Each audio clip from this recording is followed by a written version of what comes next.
কালকের ওয়েদারটা তো ভীষণ সুন্দর ছিল, বৃষ্টি হয়ে যাচ্ছিল, আর আমারও না কিছু ভালো কিছু খেতে ইচ্ছে করছিল। তাই মাসিকে বললাম, মাসি আজকে একটু তুমি ভাত আর বসিও না, আমি আজকে চিকেন পোলাও করব। আর আমি চিকেন পোলাওটা না খুব চটজলদি বানাই আর খুব কম ইনগ্রিডিয়েন্টস ইউজ করি। প্রথমেই কড়াইতে আমি রাইস ব্র্যান্ড অয়েলের সাথে 1 চামচ ঘি দিয়ে দিলাম। এরপর এর মধ্যে ছোটো চামচের 1 চামচ সাজিরে, তেজপাতা আর গোটা গরম মশলা দিয়ে দিলাম। এরপর এর থেকে যখন একটা সুন্দর স্মেল বার হবে তখন এর মধ্যে পেঁয়াজ আর রসুন বাটা দিয়ে দিয়েছিলাম। মাসি এটা আগে থেকেই বেটে রেখেছিল। আমি কিন্তু 4টা পেঁয়াজ দিয়েছি আর রসুনটা কিন্তু একটু কম পরিমাণে দিয়েছি। তোমরা চিকেন রান্না করলে যতটা রসুন ইউজ করো তার থেকে কিন্তু এখানে রসুন অনেকটাই কম লাগে। এরপর এর মধ্যে স্বাদ মতো নুন, হলুদ আর ধনে গুঁড়ো অ্যাড করি। এবার মশলাটা ভালো মতো কষিয়ে নেওয়ার পর এর মধ্যে চিকেনগুলো অ্যাড করতে থাকবো। একটা জিনিস মিস করে গেলাম, যখন এই পেঁয়াজ রসুনটা মাসি বেটেছিল তার মধ্যে মাসি বলে একটা কাঁচা লঙ্কাও দিয়ে দিয়েছিল আমাকে না জানিয়ে। যখন আমি খেয়েছি তখন মাসি বললো যে হ্যাঁ একটু ঝাল ঝাল হয়েছে না, ভালো লাগছে না, কারণ হচ্ছে আমি একটু কাঁচা লঙ্কাও অ্যাড করেছিলাম। ভালোই লেগেছে জানো, তোমরাও কিন্তু যারা ঝাল ঝাল একটু ভালোবাসে কাঁচা লঙ্কা খেতে পারে। এবং টাপ্পুতিহিও কিন্তু ঠিকঠাকই খেয়েছে। এবার টক দইটা ভালো করে ফেটিয়ে নিয়ে চিকেনের মধ্যে দিয়ে দিবে। আমি কিন্তু প্রায় 1 বাটির মতো টক দই দিয়েছি, টক দইটা একটু বেশি লাগে। এবার আমি আর চিকেনটা কিন্তু ঢেকে ঢেকে রান্না করব না, কারণ বেশি সেদ্ধ হয়ে যাবে, আর যখন ভাতটা করব তখন কিন্তু একদমই চিকেনটা গলে যাবে।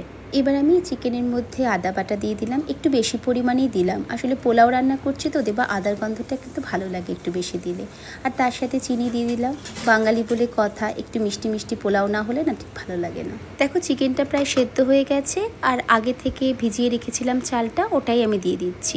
ওই আধা ঘন্টার মতো ভিজিয়ে রেখেছিলাম। এবার চালটাকে ভালো মতো ভেজে নিয়ে এর মধ্যে আমি 1 চামচের মতো বিরিয়ানি মশলা অ্যাড করেছি। এই বিরিয়ানি মশলাটা কিন্তু বাড়িতে বানানো, আমার শাশুড়ি মা বানায়। শাশুড়ি মা যখনই আমার কাছে আসে তখনই আমার জন্য বিরিয়ানি মশলা নিয়ে আসে।